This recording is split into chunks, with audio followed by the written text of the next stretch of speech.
survived a whole heart attack. Scariest thing in my life, once you realize that when you get a second chance at life, literally, it's kind of hard to even put into words. You're just like, I'm still here. Because I have my faith and because I have my belief, I know it's for a reason. I believe in, your actions directly affect the blessings that come to you. From how you're treating people, even to how you treat yourself. You might block your own blessings if, you go about things the wrong way. The number one thing is just have integrity. Always believe in yourself and never quit. Just never give up.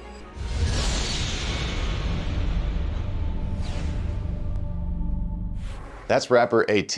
Now, this episode is super high energy. It's filled with just motivational talk. This guy's a basketball coach, all right? And so that vibe of just that coach, good energy, it's really him. It was on and off the camera. So we're gonna hear some amazing stories from him today, including how he manages his spiritual life, what his mindset's like to cultivate that positivity, how having a heart attack at 33 impacted him, and so much more. It just feels good to listen to this guy, and I can assure you that's how it feels off the camera talking to him as well. I'm really honored I got to meet him, and I hope you guys enjoyed the episode. All right, take care.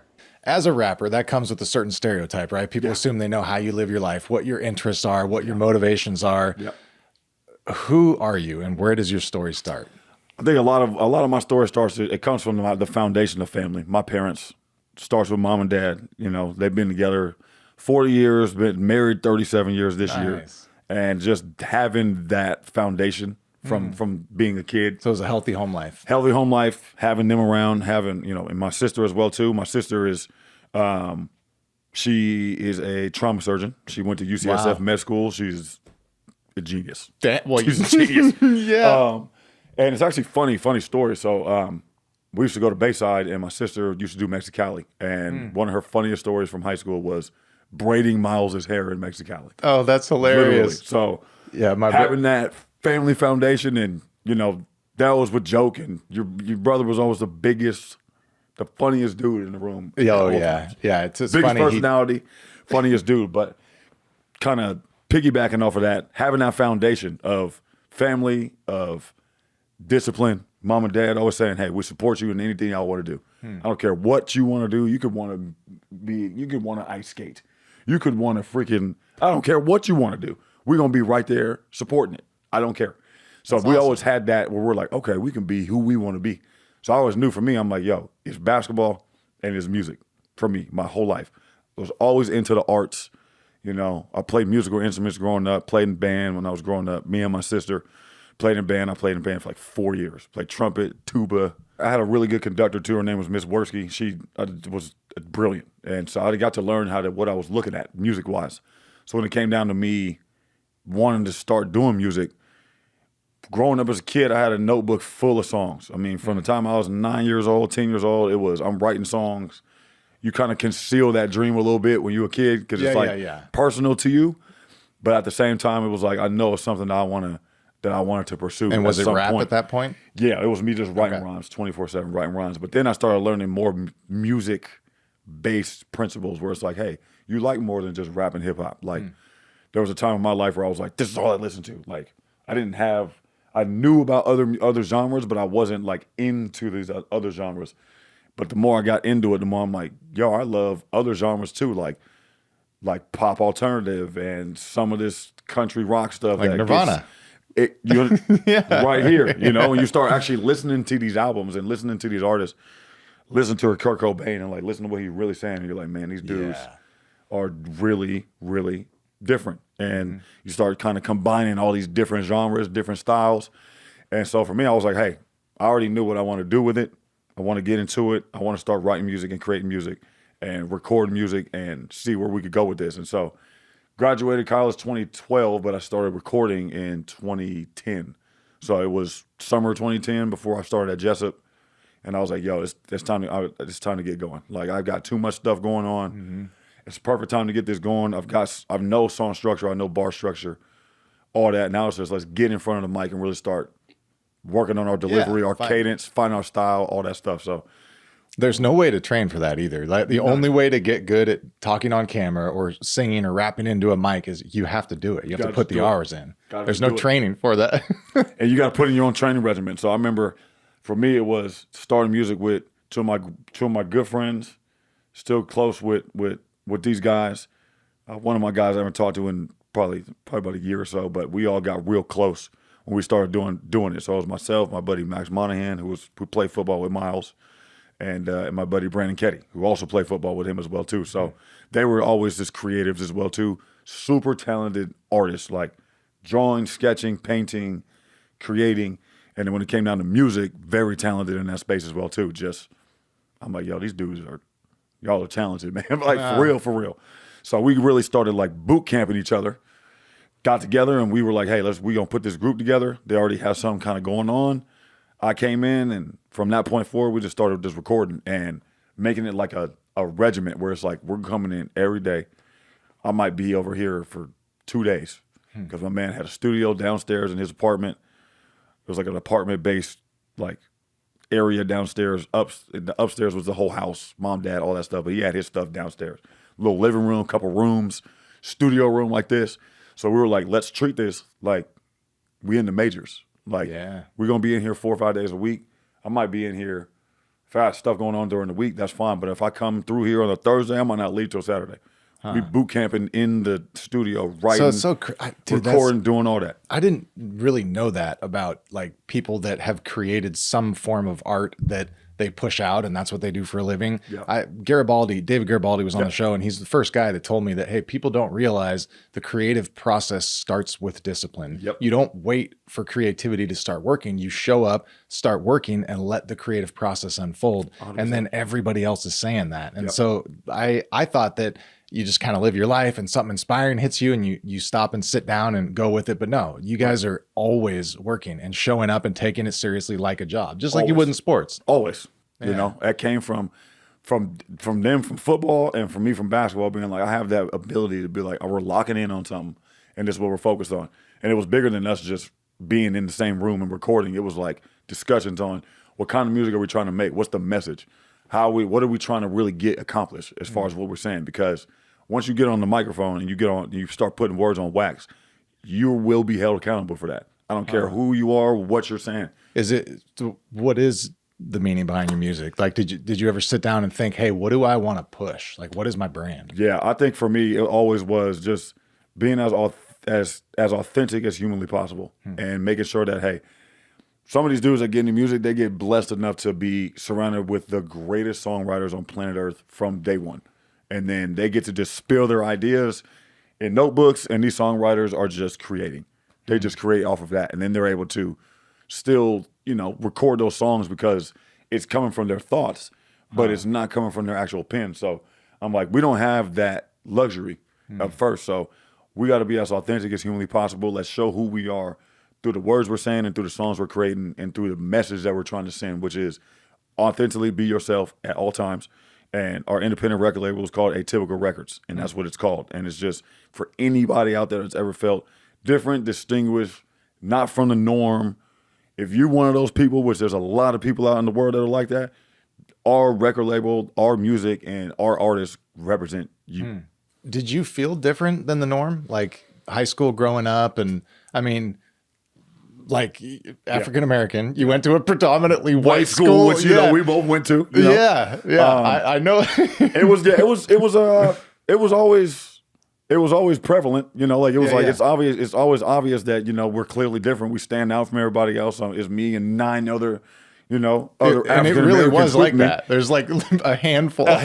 Literally. I mean, and at one point the statistics were crazy. It was like 0.82%, in Granite Bay, period. I mean, at any given time, me and 2 of my other black friends, we always joke with each other like, hey, we're making up like 0.15% of that right now, as we are sitting here right now. But it was always something that was I knew was there, but I also never tried to, make it an excuse for me. I think my dad early on, like, sat me and my sister down and was like, listen, like, pretty obvious, right? We know, we can see what's going on here. Yeah. But what thing you want to do is, if the expectation of you is the opposite of who you are, then always just be above that and always assume. So you mean if people assume they're going to know how you behave based on how you look, perception of how you look, let's go the opposite. We're just doing the exact opposite of that 24/7. So that's a solid. They don't dad think you're right going to there. be, they don't think you're going to be. You're an athlete, son. Right. They automatically gonna assume he not gonna go to class. You're gonna be one of those guys. That's one of the smartest guys. Yep. Same for you, Chelsea. Hey, they're gonna assume, hey, black woman, they put you in the box. My sister said, hey, how about this, doctor? How about that?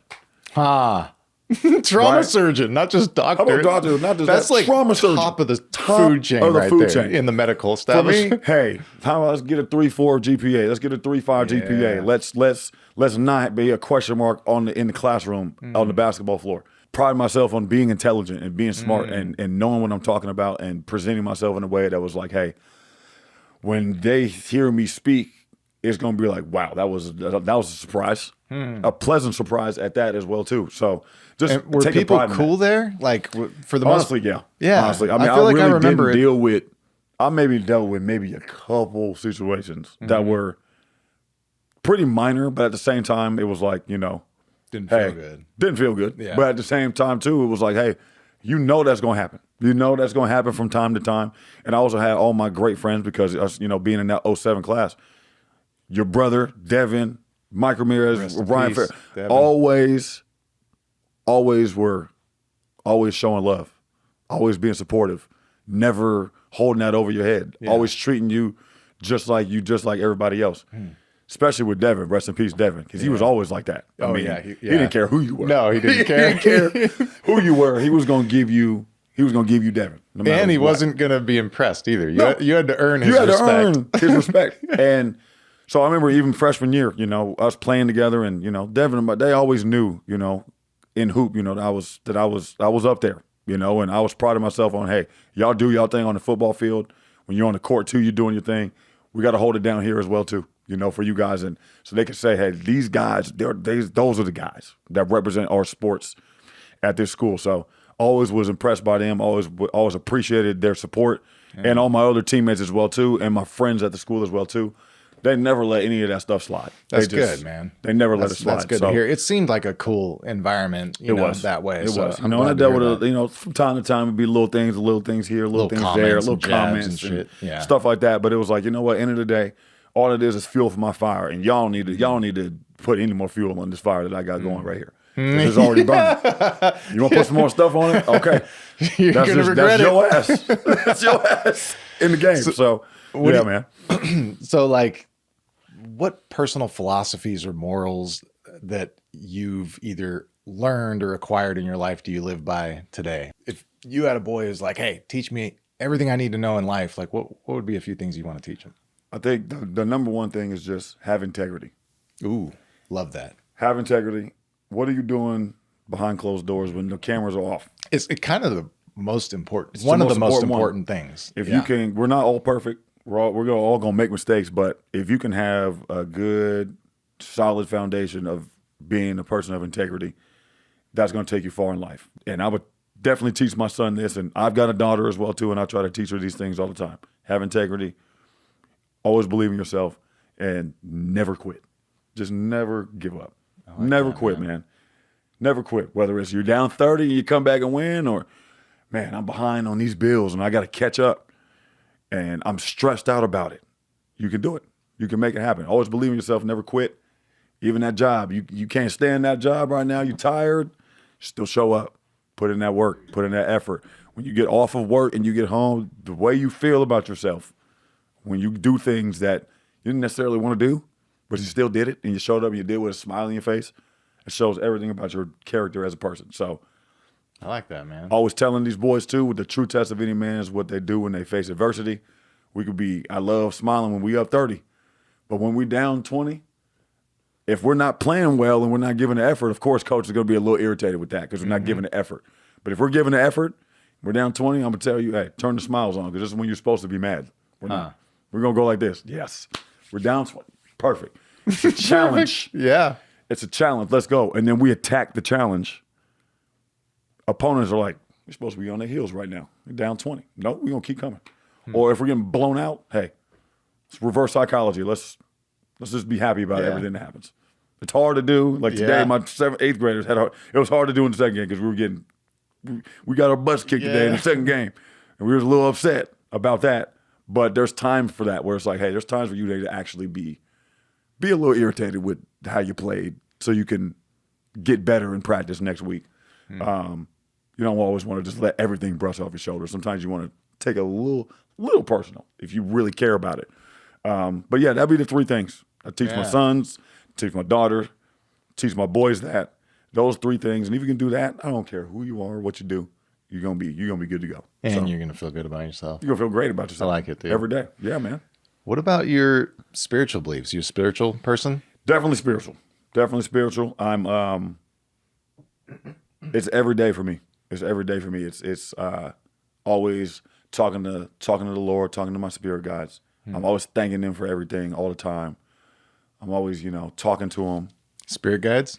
Always. Like, describe that a little bit. So spirit guides wise, so it's like the people that have been in your life, they either have, come and gone, passed, or maybe ancestors that are part of your lineage or your family lineage that are with you at all times. So I always feel like I have like an army with me of me and my spirit guides are always guiding me into That's crazy. My last guest said that. He literally said, I have ancestral support. I feel it. I feel it. I can feel them with me. And so it gives me peace and comfort. And sometimes I ask him things and I sit and so I talk to God too. And yeah, it's for me, it is something that is very important to me. Very important. So, and it was something I kind of learned and adopted some years ago. And just kind of. Where'd you learn it from?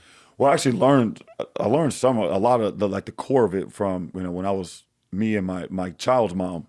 She kind of presented this to me because I always had that in mind because, growing up, we weren't in church all the time, but we understood what was going on, and even in high school, going to Bayside and learning the Bible and at least learning some of the core foundations of it. Sure. And then once I went to Jessup, I was like, look, I'm not necessarily the most religious person in the world as far as being in church every Sunday, but I believe in God and believe in my spirit guides and I believe in the word. So and I believe in having integrity. And having integrity, which is what that's acting all about. Yes. How you act is what this is all about. That's what it's all about. Just what you believe. And so for me, it was like, I want to be able to, when I have my kids, give them that, give them that knowledge of knowing God and knowing that they've got that support as far as their faith is concerned. So for me, it's every day. I'm always talking to them, thanking them, whether it's me going to work, getting off work, and being like, dear Lord and Spirit guys, thank you for the opportunity to come to work today and make money.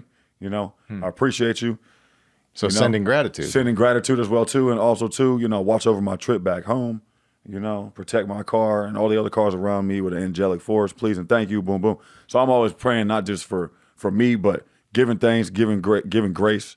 And also, too, praying for everybody else that's around me as well, too, to make sure that they're uplifted and, supported as well, too. So it's important to me. It's important. Yeah. It's an everyday thing. I catch myself if I'm like, you haven't checked in today, man. You gotta check in. You're not being thankful right now. You need to be more grateful or more thankful. Or when you're struggling and dealing with stuff, and then you got to remind yourself, hey, let's be thankful for what we do have. Check in with them, tap in with them. You can feel the energy, feel the power that they do have. So yeah, definitely important to me for sure. Do you talk to God differently than your spirit guides, or is it kind of all when you pray? So you pray at once, and they'll go to either God or your spirit guides or whatever. Oh wow, kind of all together. So it's like we all kind of sitting at the table. God, he at the head of the table every conversation. He always there, but it's like, hey, spirit guides is here. We checking in. I'm first and foremost. I always say, dear Lord first. And spirit guides, so it's all you guys together, and I pray to them, and I thank them, and then there's other times too where it'll just be like just me and God talking. Like I talk to God like he's my homie. Like he's sitting next to me in the car. I'll be like, hey man, yo, today was a doozy. I hope you got a plan for this, buddy. Pray that whatever that was, there was something on the back end of that. Yeah. But I know you're doing something. Or if I see something that's challenging happening, I'll just kind of say in my head, like, I see what you're doing. I see it. I used to not see this. Now I see it. I see what you're doing. So you feel like there's a plan unfolding greater? It's something awesome. Far greater. And then once you start getting into it more, you start really realizing that's true. It's true because you can see it and you can feel it and you can believe it. And I believe in, your actions directly affect the blessings that come to you. Huh. And your actions as in integrity or how you're treating other people? From an integrity standpoint, from how you're treating people, even to how you treat yourself. You might block your own blessings if, you go about things the wrong way, or you treat things, a way Self-dialogue, you mean? Or okay, so if talking negatively about yourself could bad, block but, the bad blessings. inner thoughts, or, inner juju, or even doing that onto others, or, wanting revenge if something happens and not understanding that, hey, that's not how we should be going about Not stuff. a good energy to have. It's not good energy. It's very low vibrational. It's not good stuff at all. It's not good. You're going to constantly keep yourself here, and then wondering, why are my blessings not? Because you're actively blocking them, literally. Like you're literally blocking for your blessings. It's like your blessings is trying to kick a field goal when you act like that. You're just blocking them. See, that's I think a foreign concept for most people, and it was for me until very recently, is that Yeah. even when there's no one else around and it's just you and your thoughts, Yeah. even your own thinking, and now they can measure thinking as an electrical impulse. Yeah. So there actually is a frequency to your thoughts. And so when you're thinking negative thoughts just to yourself, it's actually, like you say, impacting the blessings. You're blocking it. Directly blocks them. Directly. And once you get out of the way of that, and I started learning how to really control that. How can you talk about that a little bit? Because I think Yeah, that's so important. I learned a lot of this stuff too, just even being in therapy, like going to therapy and learning these things and learning these coping mechanism skills, and being like, okay, let's go about looking at this from a different perspective, from a different box. Like what I was taught was really just, hey, you're mental, you've been in this box mentally, like, and this is where you've been operating from for however long, because this is what you've known. Once you get out of it and start learning that, there's other ways to think. There's other ways to go about stuff. Then you start realizing, like, okay, I don't have to worry about this stuff when it happens anymore. Or if anything ever comes up in my life that's challenging, now I know where to go in my mind when it's getting hard. So like even with, the boys, where it's like it's getting hard, and I'm like, hey, yes. I would do this as an athlete. When it would get challenging, I would start laughing. My team was like, bro, you are crazy. What are you doing? What are you laughing for? I'm like, because this is why we're here. Right? We're not here for it to be easy. Let's go. Like, let's. It's challenging. I'm over there about to fall over. But I'm like, yes. So when you say you know where to go in your mind, you're talking about positive thinking or prayer or both? Whether it's positive thinking, where it's like, hey, I'm in a situation where things are negative and I know where to go to get positive thoughts instead of harping on the negative, or if I'm talking to Lord and spirit guides, and even if it's about something that's challenging or something that's hard that's just happened or whatever, keeping the conversation in perspective and knowing where to go from that place of positivity as well, where it's like, hey, I know this was really bad, this was hard, this is a challenge, I don't know how this is going to go, but I'm optimistic.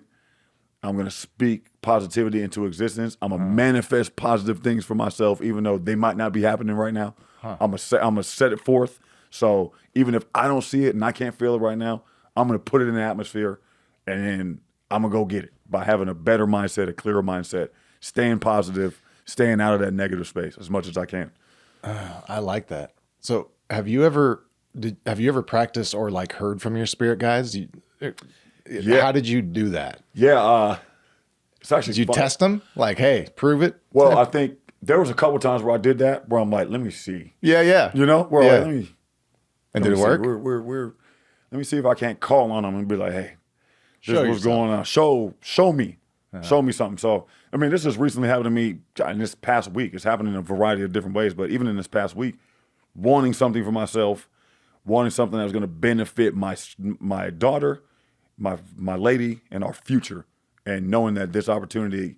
That's funny because that's was three gonna happen. things. There's something called the law of The three. law of three. Yeah. And I knew putting So when you manifest the law of three to people listening, it has to benefit at least three people. And then, so putting other people first, I've really learned this, especially as I've gotten older. The more you put others first, the better the blessings that are for you individually. So if you're able to do that, that's why I told myself, this is not about me. It's about my daughter, my lady, our future, our dog, the house we want to be, all the stuff we want. This is what I need. What I want is for that.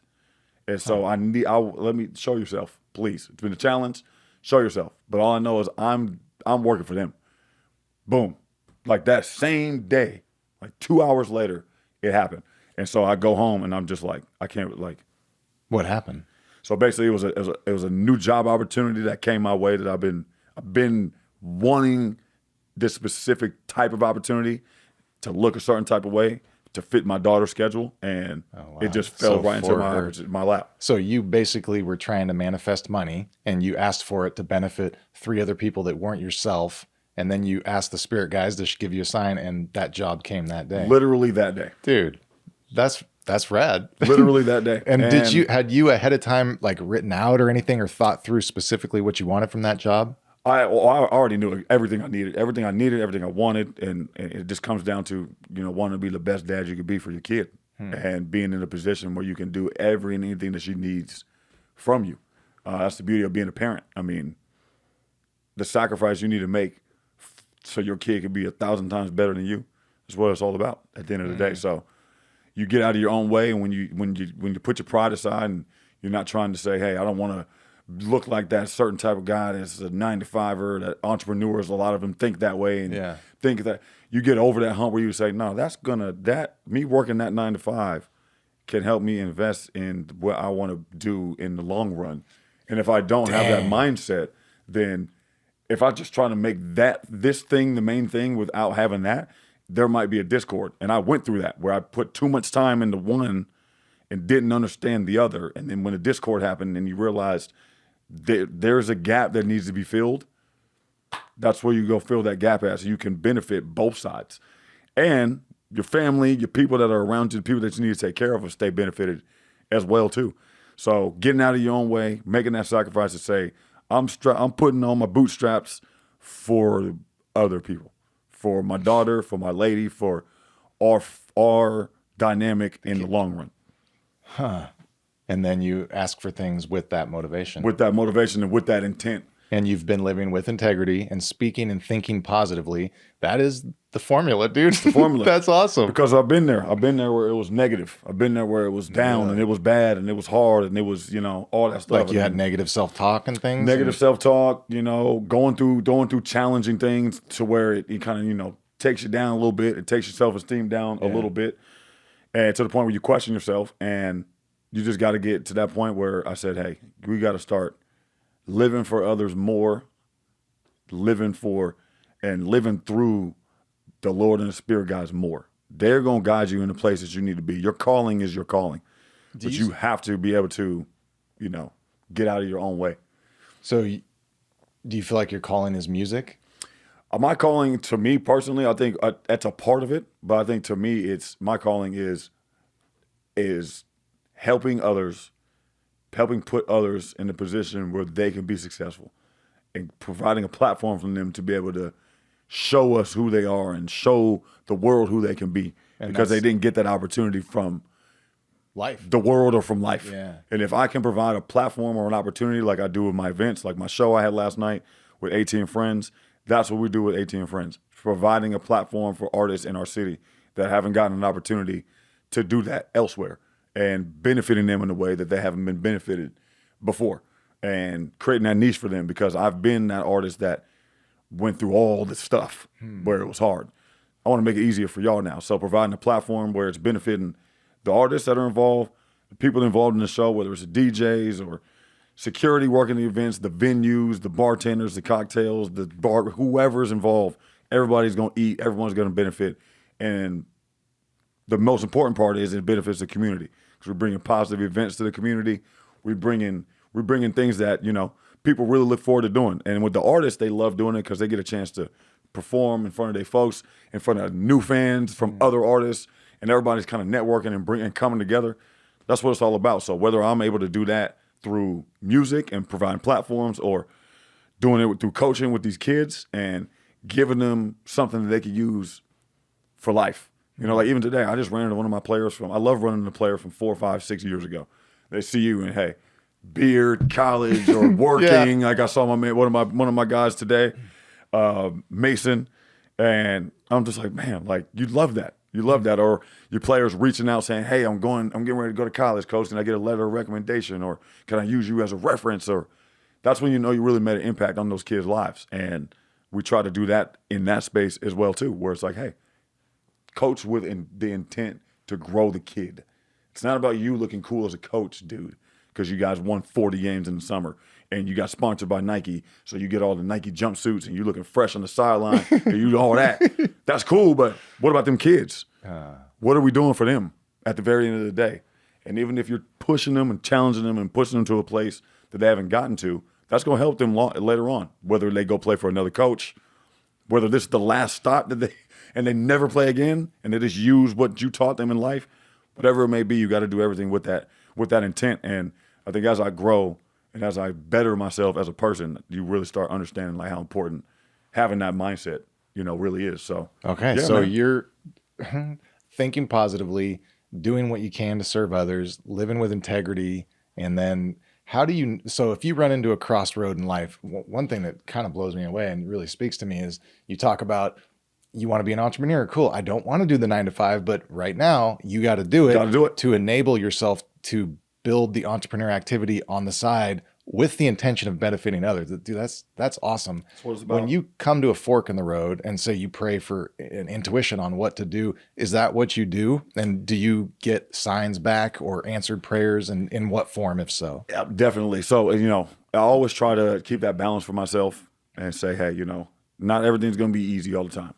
Anything worth having is not easily attained. I know that. So it's like, even when it's a challenge, you have that foundation for yourself where you've got your faith, you've got your belief in your ability to manifest things, and you have your work ethic. So you're always going to be good because you're never going to sit on your butt and make excuses for why things aren't being done. If there's things going on, there's elements in the way, find a way around it. Figure it out. No matter what, everybody else has to too. We just got to figure it out. So I try to keep that in mind all the time, no matter how good things are going or how bad things might be going at times. Because then once you're able to do that, then you're able to, you say, okay, I can find a nice median in life and find a middle ground to constantly be at. And no matter how things are going, I'm never going to get too high. I'm never going to get too low. I'm always be somewhere in the middle. So since I'm that way in life, and sometimes you fall off Yeah. you fall off that path, and then because you have that foundation, you're able to get back to that place. And just the older I'm getting, the better I'm getting with that. I think a lot of times when I was younger, I was just way too hard on myself. I'm always the biggest critic of me, but too hard on myself, and then I would bleed into other aspects of my life where it would just make things more challenging than they had to be because I was in my own way. Whether it was relationships or how you're just attacking life in general. You got to get out of your own way sometimes and say, hey, look, man, slow down, relax, have some faith and belief in what you got going on. You're here for a reason. You're doing things for a reason. Keep it moving, keep it going. And, 2 years ago, I went through a crazy health scare. Like I survived a whole heart attack and everything. You had a heart attack? 2 years ago? Yeah, 2 years ago, August 7th, 2022. Scariest thing of my life. But was able, thank God I had my, athletic build and foundation of, all the things that I had because it helped me in that situation. And thank God now I'm in great health. I'm in full health and Did you I feel good. What the hell? Do they know why, or do you know? Yeah. So it was. Or do you feel like what? Yeah, it was something I have. So it's a thing I have. It's called Welling syndrome. So super rare, like heart condition where basically it's like your heart arrhythmia is normal. And then you'll have like a blip where it'll be like, boop, and go back to normal, whether it's high or it's low. Yeah, my blip when I had my heart attack it went way too low. It just sunk. And on top of, hey, having to, have better sleep habits and was constantly grinding for years, doing the music, coaching, burning both ends of the candle. And then having to tell myself, hey, bro, slow down, get more rest, treat yourself better, eat better, sleep more. Give yourself more grace when you're tired. Don't be an over grinder. I was over grinding, just being like, hey, I'm tired, but hey, I'm going to keep going. And that eventually, you'll end up on that gurney, laid out like I was. You can push your mind, but your body can only body do so much. will shut you down, and literally. And so that's what happened, and was able to, thank God for me being aware of myself because I knew I was like, something's wrong. Something's wrong. So I ended up going in and. Did it hurt? There was definitely a high level of pain involved. Really? Definitely, yeah. What does it feel 7, like? 8. Stabbing? So for me, I'm an equilibrium person where I'm like, I like things to be centered. And I knew I was like, there's too much going on over here. And then some of the symptoms that were happening, I'm like, I know what those mean. I'm not gonna tell myself it's happening because you might literally faint Manifest it, yeah. and then die. So I said, I know what's going on. I'm not about to acknowledge that I know what's going on mentally. I'm going to just go get yourself to the hospital and put it in God's hands. Because once you're there, whatever's going to happen is going to happen. So got there, made sure I stayed conscious, stayed awake, was good. They knew what was happening immediately after I went into the EKG room. And they got me set up and IV'd, and they were like, we're going to put a stent in your arm. And I was like, all right. At that point, I was like, do whatever you got to do. I got a kid. Yeah. Okay? I am not going out like this. Yeah. It's not happening. Make this body Make survive. this work, please. Yeah. So they ended up shimmying, and I watched it happen. They come in from here and boop, boop, boop, shimmy it all the way up into the heart valve. It opens up, and everything was good. So, and then was, post ICU, and then was in the hospital for 3 days. So Went home, and then was, in recovery from that point. How long was the recovery? I think more so for me, it was more so mental than anything. Because physically I was okay, which was incredible. I mean, I was like, man, you had like a 70% blockage going on, which was Wow. basically DOA for a lot of people. So is it from high blood pressure? I think it was. So for me, I didn't have any blood pressure problems, nothing crazy. So it was just that thing you got you have. Willens, and then Okay. come to find out 2-3 weeks ago, I'm casually at a bar in Rockland called Sully's, and I'm talking to one of these guys who's military. He's military, medical background and surgeon, all that stuff, and kind of overheard us talking about this stuff and was like, yeah, man, I know, I've heard of that, and it's pretty rare. You're like a 1 in 10,000er. I was like, Perfect. Thanks. Yeah. Really love to know that. Yeah. Appreciate it. Great. It. He goes, and you are, I was like, yeah. He's like, you don't have any post syndromes? I was like, nope, neurology, none of that issues going on with my fingers, toes, neuropathy going on. None of the, like headaches and a lot of the body aches that come from it and the fatigue that would happen from it. Because that happened at first where it was like you're rebuilding your heart strength. So got medication that I take every day. And I tried to make people as aware as possible. After the fact, through music, have made connections with Good Day Sacramento. I went on Good Day Sacramento immediately after it happened and was like, hey, heart health awareness, like young heart health awareness. I was only 33 years old when that happened. Damn. And I was like, listen, guys, be aware. If you don't feel right, if something's going on with your body, Follow your we are as men, we be thinking we're good. You're not. Go to the hospital. Go get checked out. Even if you just go see your doctor and nothing's going on, at least you went and did it. So take care of yourselves, take care of your hearts, and just stay aware of yourselves and care when you feel, when you feel off. Never hesitate. Just go. Just go. Just go. So started trying to bring awareness to it, and That's awesome, man. Yeah. How do you think that impacted your perspective on life, and did it shift your priorities, and Tremendous. how did that impact you? Tremendous. Once you realize that when you get a second chance at life, literally a second chance at life, it's kind of hard to even put into words. You're just like, I'm still here.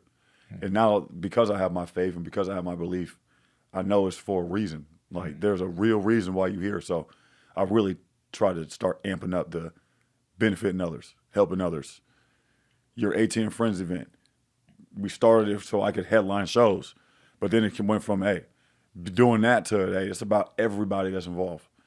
It's about all the artists that are involved. It's about the people that are coming out. It's about the family and friends and the people that have never got the chance to see them perform, getting to create that experience with them, and then creating more opportunities for them outside of that, whether it's networking with videographers, photographers for photo shoots, or with podcasters to go on shows and have interviews, or whatever it may be where they can expand their careers.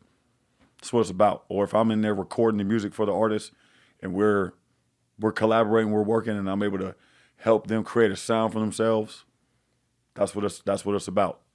It's just helping others. So, and then once I got back into coaching again too, it just re-amped that mindset up with the boys. Having a second chance to coach again, not being up here too much. Being like, hey, you gotta be mindful of your health. So, don't let the stuff stress you out that you don't need to let stress you out. Let the game come to the boys. Let it happen. Just chill. When they see you cool, they cool too. If you're over there freaking out, they're going to freak out on the court. So keep that calmness about yourself. But then when it's time to get on them a little bit. Okay. And then reel it back in. Yeah. And clap them up, you know? So learning that as well. Let me ask you was something. part of it too.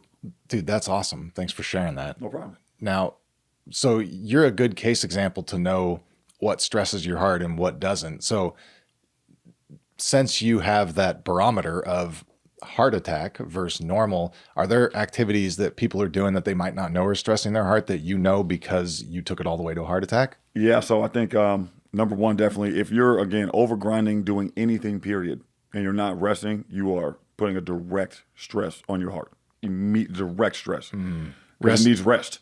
As in sleep or relaxing during the day? Okay. Yeah, sleep or just relaxing, finding relaxing periods during the day, unwinding, giving yourself that chance. That's a part of giving yourself grace. So definitely be mindful of your rest, be mindful of your sleep, and throughout the day, giving yourself, little breaks in the day. Don't just go full-fledged as hard as possible all the time. It's definitely not good for your heart health at all. Also, too, obviously, your diet, treat yourself to stuff, right? Try to treat yourself to things. Don't make it the norm. Have your treats. That's totally fine. But have a regular routine of, hey, these are the main things I'm trying to get in me every day. So I'm building that up in my body, building up that, that kind of hand to mouth memory where it's like, hey, these are the good things. These are the bad. Let's more of the good and less of the bad. Yeah. So trying to keep that in mind, keeping that balance. And then when people talk to me about it, I say, hey, just keep this in mind. Your rest, what you're eating, have your treats, but don't overdo it. And drink a lot of water. Lots of water. All the time. Okay. Were you this positive before the heart attack? Oh, yeah. I've always been like this. Always been like this. This has always been a part of my personality type. I think that was a lot of the reason why I was able to be good at sports or good at basketball was because I was hard on myself.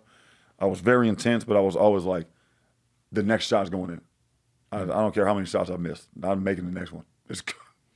It's and going then in. even if you didn't make that, you'd still, the next one's going in. Didn't care. Just, dude, that's you can awesome. be frustrated about it. I didn't care. I was like, I'm gonna make it. I'm gonna make it. Because there was a time in my career where I was so like, I'm a numbers person, so I'm like, I would know, I'm 1 for 7. Damn. And I had to stop doing that. Like I had to get out of my head and say, don't worry about that. Even if you know you're 1 for 7, your percentages say that you're probably gonna make 3 out of the next 4 shots because of your percentages. So just relax. You're probably gonna end up 4 for 10 or 5 for 10 in this next 4 or 5 shots. Chill, bro. You're good. You know what's going to happen. Stop thinking it's not going to happen. Once I started doing that, that's when the game got a lot easier. Where I'm like, I'm just playing. I missed that shot. Cool, whatever. Next one's going in. I'm gonna make that next one, y'all. And my team is just like, we know it. We know you're gonna make it. Like, if you're missing, we know you are probably due to make it very soon. So we're not worried about it, and that helped a lot. So I try to give that to the boys now, where it's like, hey, you're 0 for 0. You missed 5 shots. I don't care how many shots you missed. You were 0 for 0. Let's go. You know that next one's money. If you open, shoot. You're never going to see me being like, that's not a good shot from you. Unless you're a person that's shooting a shot you shouldn't be shooting. Yeah. If you're open and you're a player, shoot that thing, man. And you're going to see me on the sideline clapping it up if you make it or miss. I don't care. that. I'm patting you on the butt. Hey, that's money. Hey, it looked good. That's a good miss right there, baby. That next one's down. Then before you know it, they're knocking them down. Then you're looking at them like, told you. Told you was gonna make it, dude. That's amazing, man. I want to talk more about this. All right. So, that's so awesome, man. Your mindset has just had such I feel like I manifested this message through you almost, and so it's going to be resonating with other people as well. Yeah. But anything else you want to leave people with? Main thing I just want to leave people with is just always, just like I said, man, always believe in yourself. Always bet on yourself. Never let anybody tell you can't do something. And no matter what's going on in life, just know that things can always be worse than they are right now. And if it's as bad as you think it could be, it's always worse out there for somebody else, unfortunately. And we got to keep in our minds those people where we pray for those people. We pray for their, for their comfort in life and for their security in life. Because I always know, like, hey, when I'm struggling, I know somebody going through something 10 times worse right now, so let me go ahead. While I'm praying for me, I'm going to pray for all those folks too. For them to, get up out of the place that they're in and get to that next place, because I know what it's like. So, keeping that in mind at all times, to be positive, believe in yourself, stay prayed up, stay believing in you, and keep your faith about you, no matter who you believe in or what you believe in. And just try to just rinse and repeat that every day, man. And then you'll be good. You'll be good. Yes, be you good. will. Yeah. Yes, you will. You'll be good, my dude. So Thank you for doing this, man. If you enjoyed that, check out rapper 95 Mills' episode telling his life story and how he broke a family addiction cycle in a single generation. I hope you enjoy.